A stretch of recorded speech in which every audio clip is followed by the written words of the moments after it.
बोलिए गायत्री माता की जय। गायत्री मंत्र साथ साथ। ओम भूर्भुवः स्वः तत्सवितुर्वरेण्यं भर्गो देवस्य धीमहि धियो यो नः प्रचोदयात्। आज गुरु पूर्णिमा के पावन अवसर पर हम सभी लोग एकत्रित हुए हैं। आज गुरु पूर्णिमा का पावन दिन है। जो गुरु पूर्णिमा के दिन गुरु को याद करता है और भव सागर से पार करता है।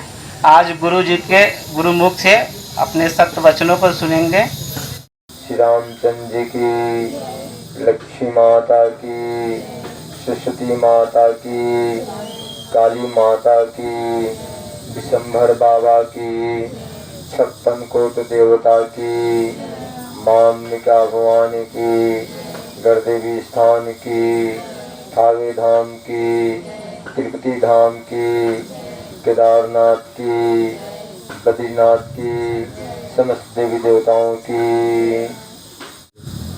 वहाँ से खड़ा होकर के जाओ, वहाँ से लेके तुरंत आओ।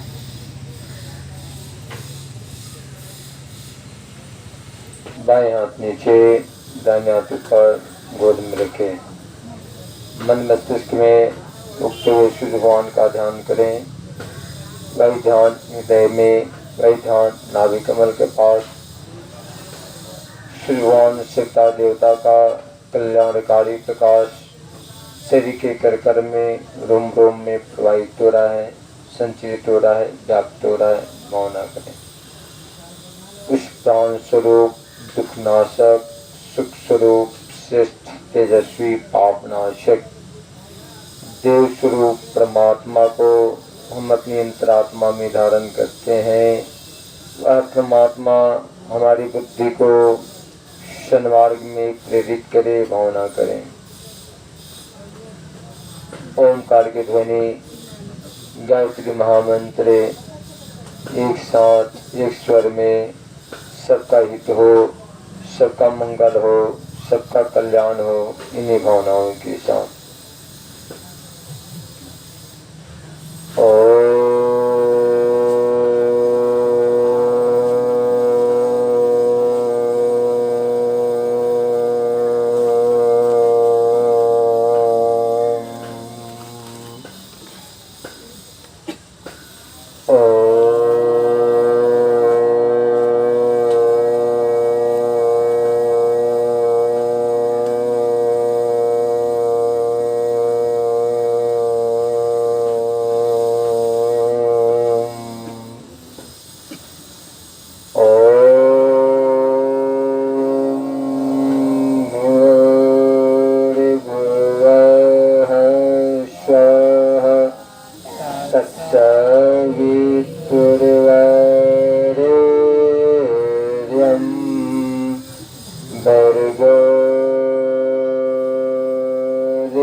दोनों हाथ जोड़ लें। ओम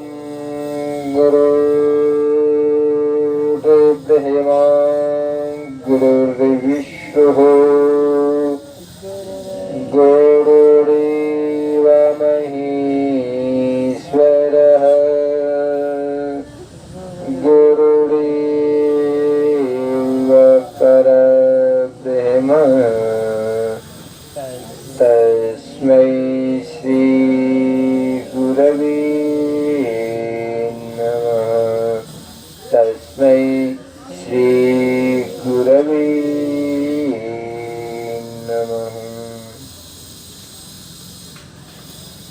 देवी प्रपन्नार्ति हरे प्रसीद प्रसीद मातरे जगतो अखिलस्य प्रसीद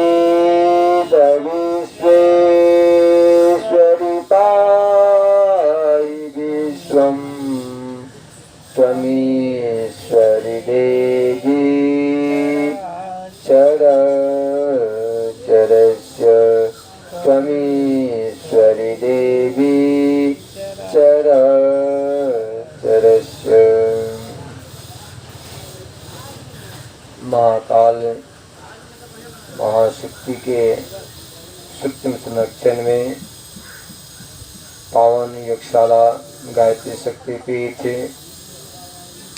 देवनी बाजार पुण्य तीर्थ क्षेत्र के पावन प्रांगण में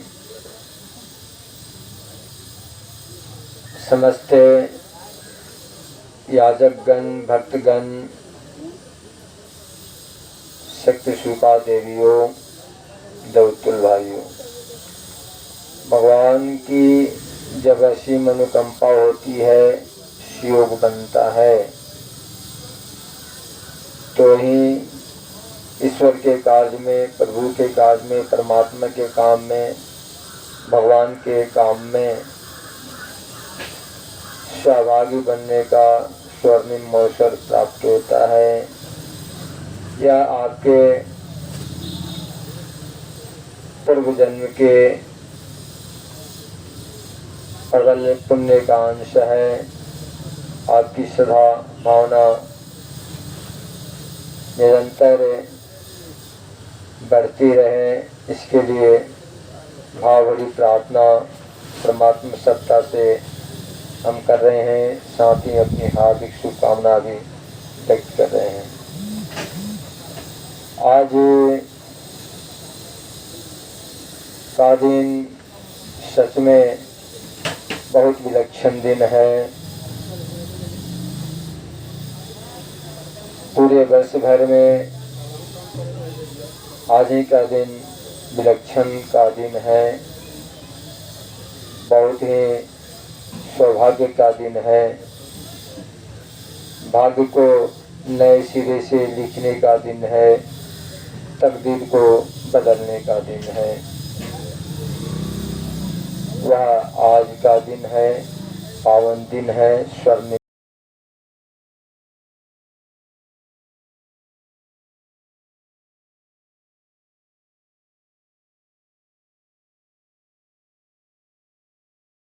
दिन है। गुरु पूर्णिमा का पावन पर्व। गुरु पूर्णिमा के पावन पर्व पर सभी शिष्यों को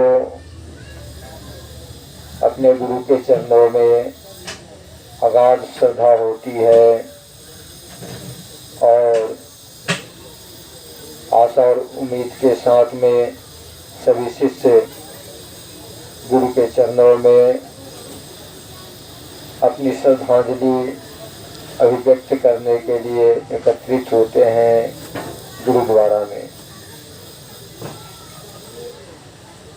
वो सौभाग्यशाली हैं जो गुरु पूर्णिमा के पावन अवसर पर अपनी श्रद्धांजलि व्यक्त करने के लिए गुरु के चरणों में आकर एकत्रित होते हैं और गुरु के स्नेह, प्यार, आशीर्वाद, कृपा, दया को ग्रहण करते हैं। वास्तव में गुरु और शिष्य का संबंध जन्म जन्म का होता है। बताया गया है कि गुरु और शिष्य का संबंध 100 जन्मों का होता है। गुरु शिष्य का भाग्य नए सिरे से लिखता है। उसका तकदीर बदल जाता है जो अपने गुरु के चरणों में समर्पित हो जाते हैं। गुरु ही वह परम सत्ता है। गुरु ही वह सुरमा है। गुरु हूँ वह आराध्य है जो अपने शिष्य का जन्म जन्म का पाप काट करके और उसका उद्धार करता है। तुलसीदास जी ने रामायण में लिखा है कि बिन गुरु भाव निधि न तरहि कोई। बिना गुरु का इस संसार सागर से कोई भी पार नहीं हो सकता है। शिष्य अपने उद्धार के लिए गुरु के चरणों को पकड़ता है, गुरु चरणों में समर्पित होता है। यह संसार जो है भवसागर है और इस भवसागर से हर व्यक्ति को निकलना संभव है नहीं है। इस संसार रूपी सागर से गुरु के सहारे ही निकला जा सकता है। जिसके जीवन में गुरु नहीं है, इस संसार सागर में वे फंसे रह जाते हैं, वो निकल नहीं पाते हैं। ये जो सृष्टि दिखाई दे रही है, इस सृष्टि में 84 लाख योनियां हैं और 84 लाख योनियों में सबसे सुंदर योनि मनुष्य का है। लेकिन आकृति मनुष्य की है और प्रकृति पशुवत होती है और उस पशुवत जो कुसंस्कार होते हैं, उस कुसंस्कार को हटाने का, उच्छेदन करने का, प्रक्षालन करने का जो काम है वह गुरु के द्वारा ही संभव हो पाता है। अगर उच्छेदन, प्रक्षालन, परिमार्जन, दोषों का सफाया अगर गुरु के द्वारा न हो तो मनुष्य जड़ता का शिकार होता है। वह चेतन को धारण नहीं कर पाता है। गुरु के द्वारा ही चेतना प्राप्त होती है और चेतना जब प्राप्त होती है तभी मनुष्य अपने स्वरूप को सही से पहचान पाता है। मनुष्य तो दिखाई देता है लेकिन उसके अंदर मानवता नहीं है। आदमी दिखाई देता है लेकिन उसके अंदर आदमियत नहीं है। इंसान दिखाई देता है लेकिन इसके अंदर इंसानियत नहीं है। इन गुणों को जो समाहित और समावेश करने का जो काम करता है वह गुरु के द्वारा ही संभव हो पाता है। हमारे भारतीय संस्कृति में जो शिष्टाचार, सभ्यता, संस्कृति ये सब जो दिखाई देती है, दया, ममता, स्नेह, सद्भाव, आत्मीयता, परोपकार, सत्कर्म, इन सभी गुरुओं की वृद्धि या उसका जो कुछ भी व्यवस्था बनना होता है वह गुरु के आचरण से, स्वभाव से ही क्रिएटेड होता है, सृजन होता है, विकसित होता है और उसका विकास हो पाता है। गुरु ही सभ्यता और संस्कृति के गौरव गरिमा को आगे ले चलते हैं। अगर गुरु ना हो तो समाज में शिष्टाचार नहीं रहेगा और शिष्टाचार नहीं रहेगा, अनुशासन नहीं रहेगा तो न मनुष्य का व्यक्तित्व का उत्थान होगा, न समाज का कल्याण हो सकता है। सभी पशुवत वृत्ति से जुड़े रह जाते हैं।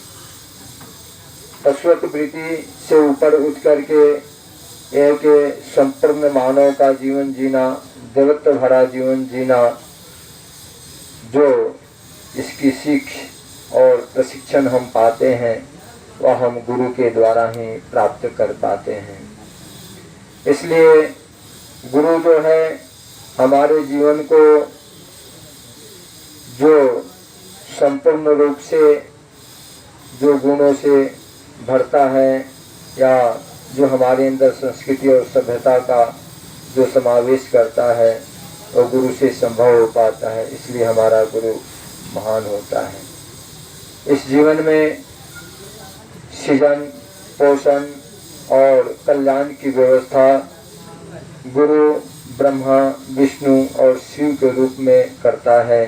इसलिए हमारे शास्त्रों में गुरु को गुरुर् ब्रह्मा गुरुर्विष्णु गुरुरेव महेश्वर गुरु साक्षात परब्रह्म तस्मै श्री गुरुवे नमः इसीलिए कहा गया है।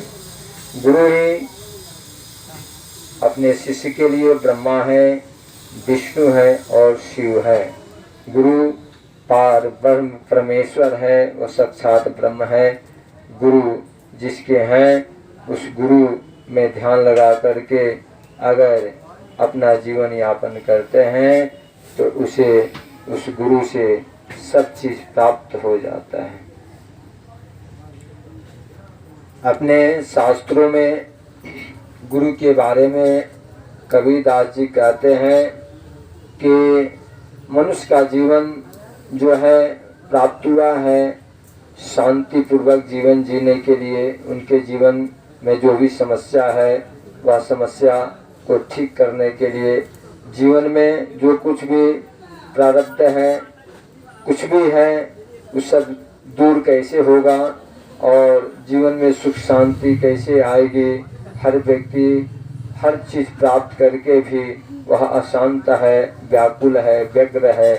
तो इस स्थिति में हम कैसे शांति पा सकते हैं जब चारों तरफ से हमारे दरवाजे बंद हो जाते हैं, सब रास्ते बंद हो जाते हैं।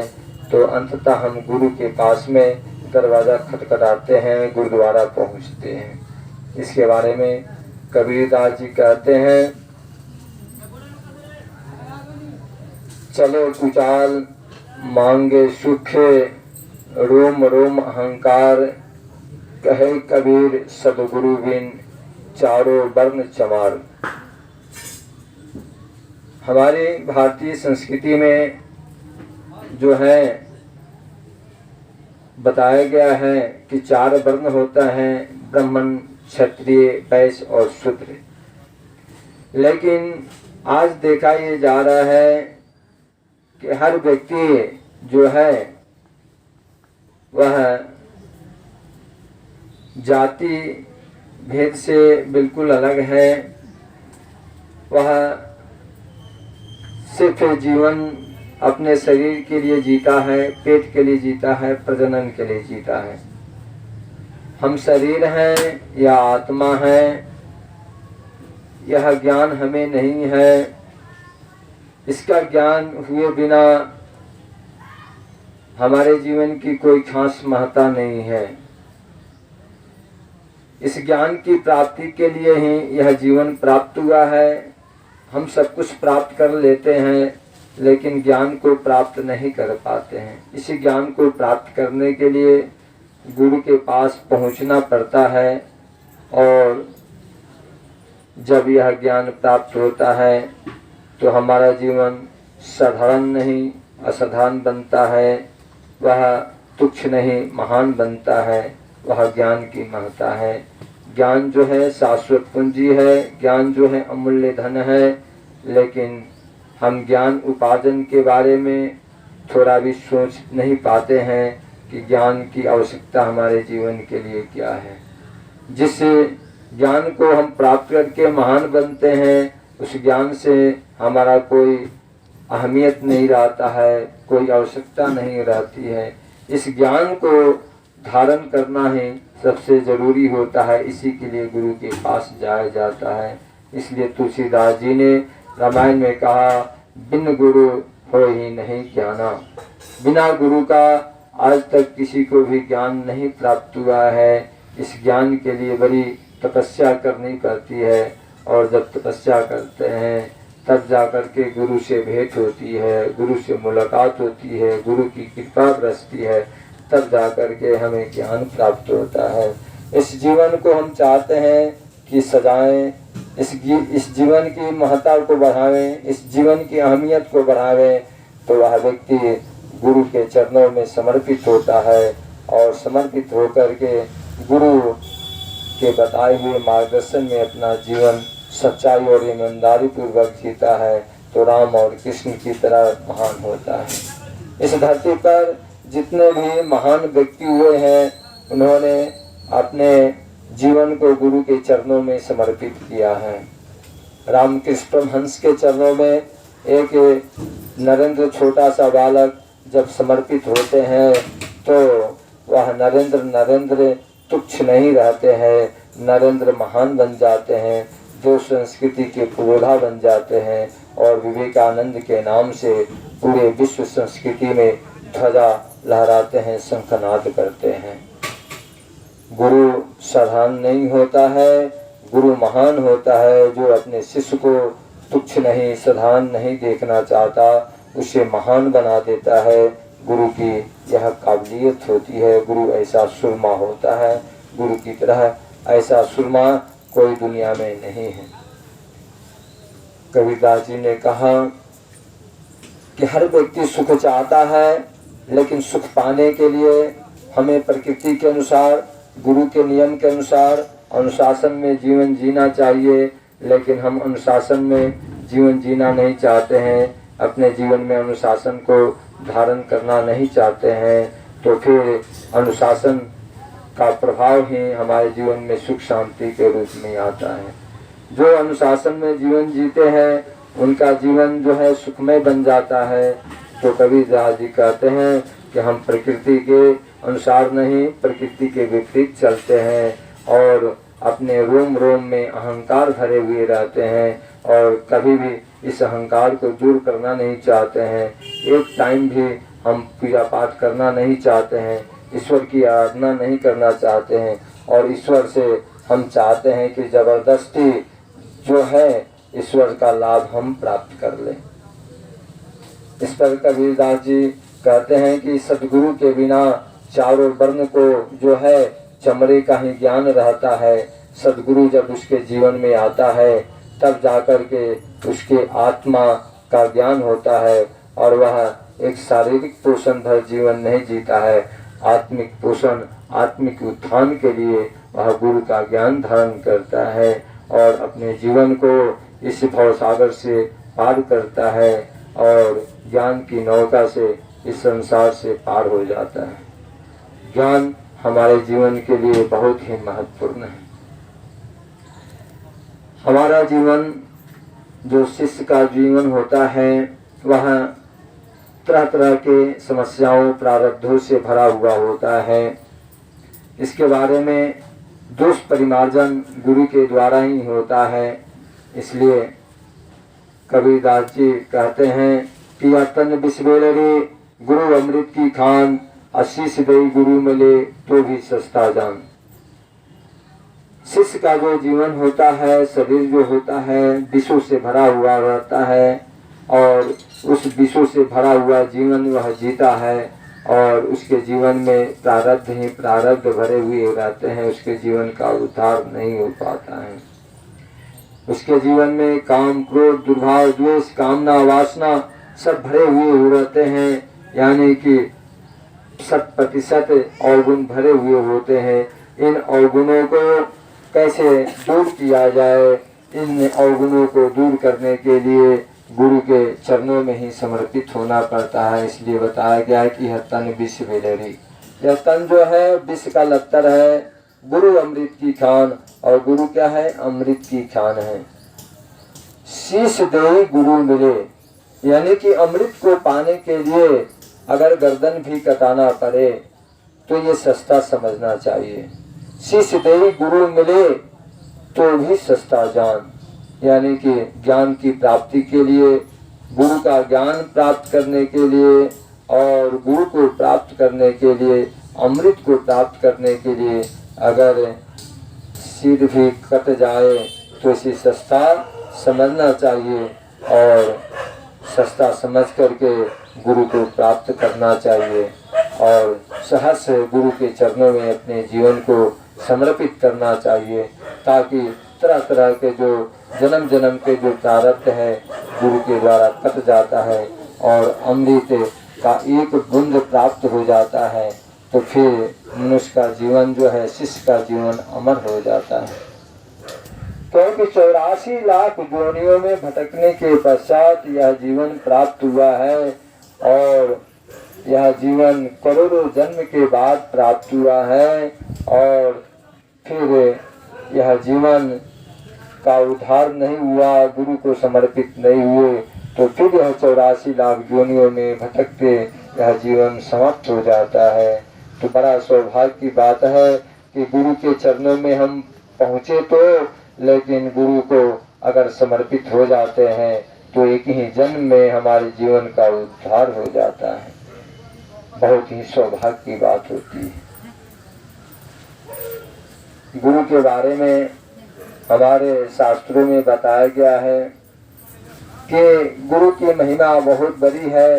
गुरु का गुण जो है, गुणगान कोई भी कर सकता नहीं है, कोई सक्षम नहीं है, कोई ऐसा कलम अभी तक दुनिया में तैयार नहीं हुआ है जो गुरु को का बखान कर सके, गुरु की के गुणगान को लिख सके। 7 समंद की मसी करो, लेखनी सब नराई, धरती सब कागज करो, गुरु गुण लिखा न जाए।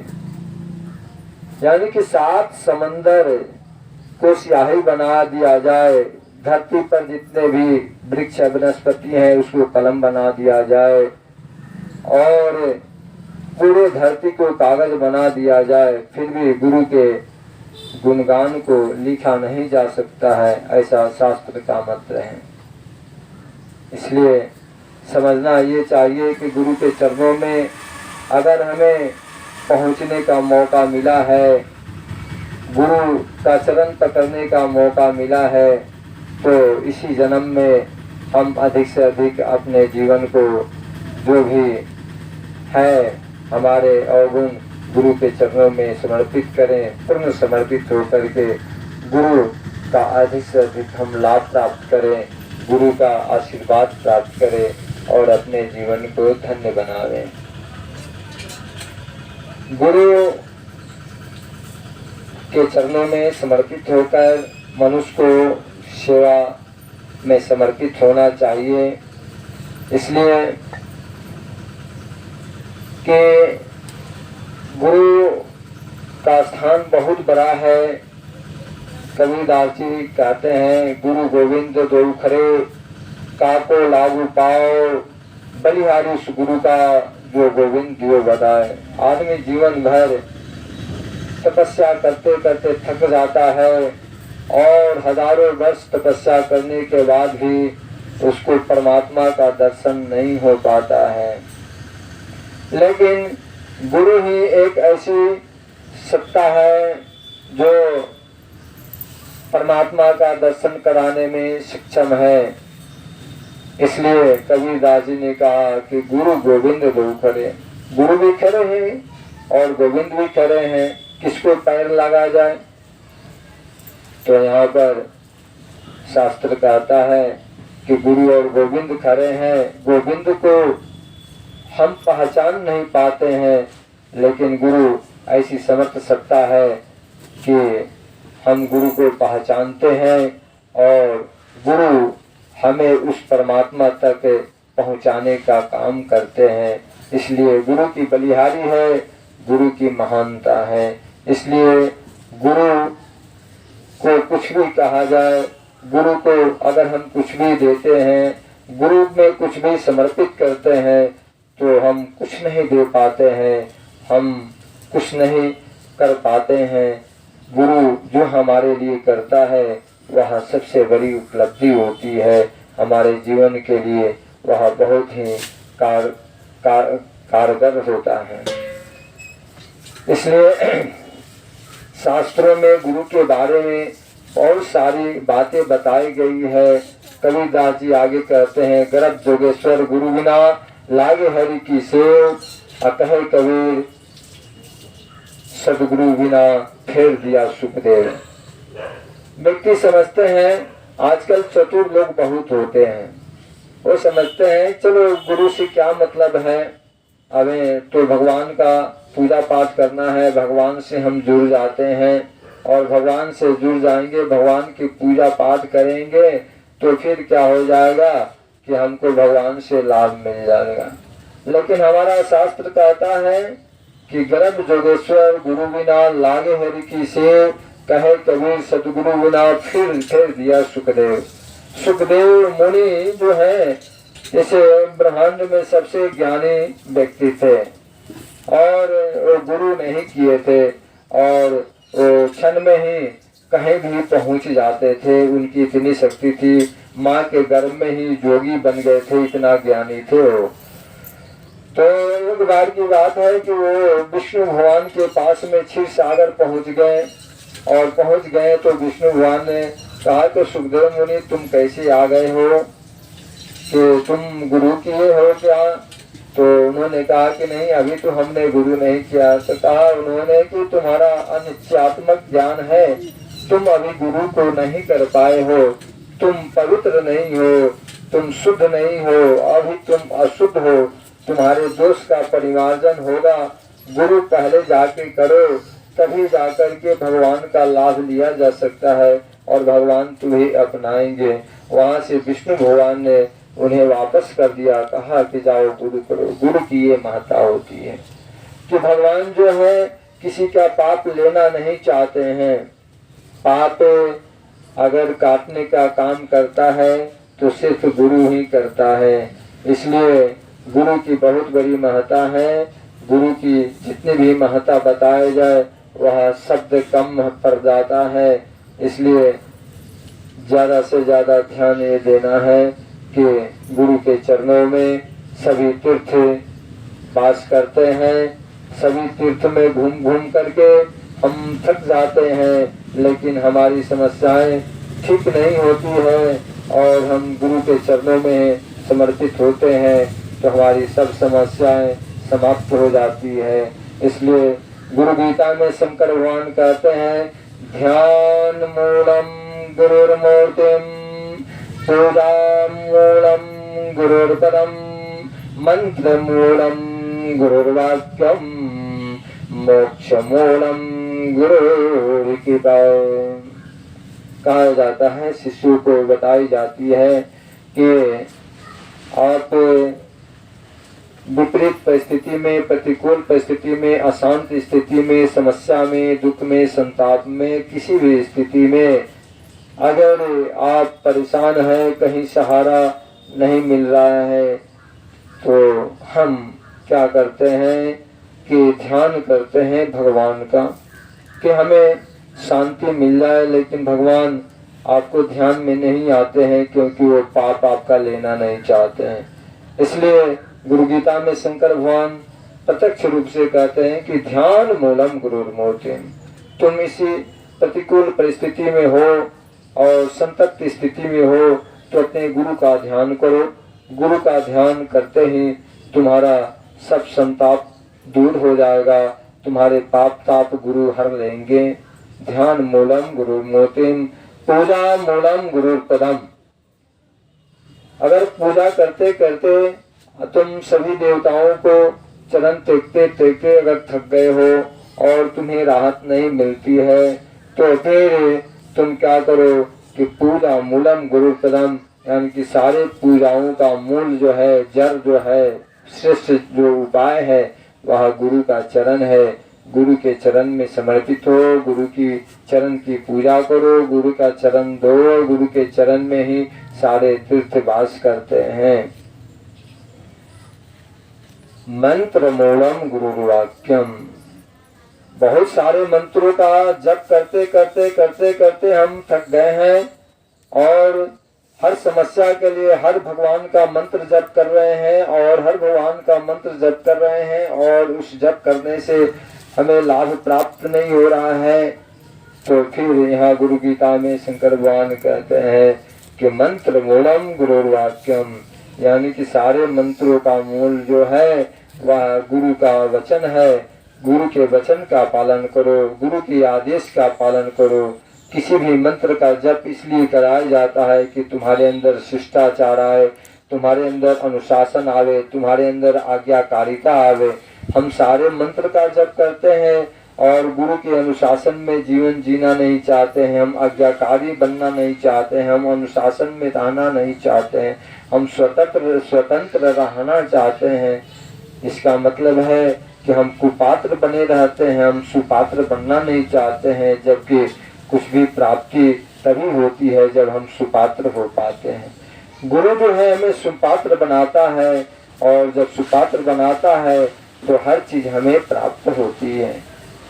और हम कुपात्र बने रहते हैं तो समुद्र का चीज भी, हीरा जवाहरात भी हमें प्राप्त हो जाते हैं तो कोई लाभ नहीं मिल पाता है। इसलिए सबसे बड़ा काम गुरु सुपात्र बनाने करता है, पात्रता संवर्धन का करता है। इसलिए मंत्र मूलम गुरु वाक्यम। इसलिए गुरु के पास रह करके अनुशासन सीखो। राम और कृष्ण भी वशिष्ठ और विश्वामित्र ऋषि के पास में उन्होंने क्या किया था? अनुशासन सीखा था। अनुशासन 12 वर्षों तक वहां पर अनुशासन सीखा था रह करके। तब राम और कृष्ण महान बने थे। राम के गुरु वशिष्ठ ऋषि थे, विश्वामित्र ऋषि थे, और कृष्ण के गुरु संदीपन ऋषि थे। इन्होंने 12 वर्षों तक वहां रह करके गुरु के चरणों में सेवा किया था। आज तो हम आधा घंटा 1 घंटा भी सेवा करना नहीं चाहते हैं सेवा करना। क्यों? इसलिए कि हम स्वतंत्र रहना चाहते हैं, अनुशासन में रहना नहीं चाहते हैं। जो अनुशासन में रहता है वही महान बनता है। इसलिए कहा गया है कि अनुशासन ही देश को महान बनाता है। अगर हम जीवन में चाहते हैं कि महान बने, गुरु का असली शिष्य बने और इस धरती पर राम और कृष्ण की तरह बने, तो गुरु के चरणों में अपने जीवन को समर्पित करें, अनुशासित जीवन जिए, राम और कृष्ण की तरह अपने हृदय के अंदर की जो श्रद्धा है, भावना है, वह जो है विकसित करें। इसलिए आज का दिन है लोभ, मोह, अहंकार को तीनों को गलाने का चीज है, गुरु के सांचे में ढलने का दिन है। आज अगर हम अपने दुर्गुणों को गलाते हैं तभी हम जाकर के गुरु के सांचे में ढल पाते हैं। जो गलेगा वही ढलेगा, और जो गुरु के चरणों में समर्पित होगा वही महान बनेगा और वही शिष्यता को धारण कर पाएगा। इसलिए अपनी शिष्यता को विकसित करने के लिए, शिष्यता को बढ़ाने के लिए, शिष्यता के उजागर करने के लिए, शिष्यता के विकास के लिए अपने चरणों में जो कुछ भी संभव हो तो गुरु के चरणों में समर्पित हो जाएं। इसी से हमारा जीवन धन्य बन जाता है और गुरु पूर्णिमा का पावन पर्व जो है हमारा सार्थक होता है। बोलिए गायत्री माता की। और अपनी श्रद्धांजलि, अपनी भावांजलि हम अपने आप को समर्पित करके अपने जीवन का कायाकल्प करते हैं, अपने जीवन को धन्य बनाते हैं। आज का गुरु पूर्णिमा पावन पर्व का यही प्रेरणा और संदेश है। इसे जितना भी हो सके अपने जीवन में धारण करें। आपके जीवन का भाग उदय होगा, आपका तकदीर नए सिरे से लिखता हुआ चला जाएगा, आपका जीवन का उद्धार होगा। बोलिए गायत्री माता की जय।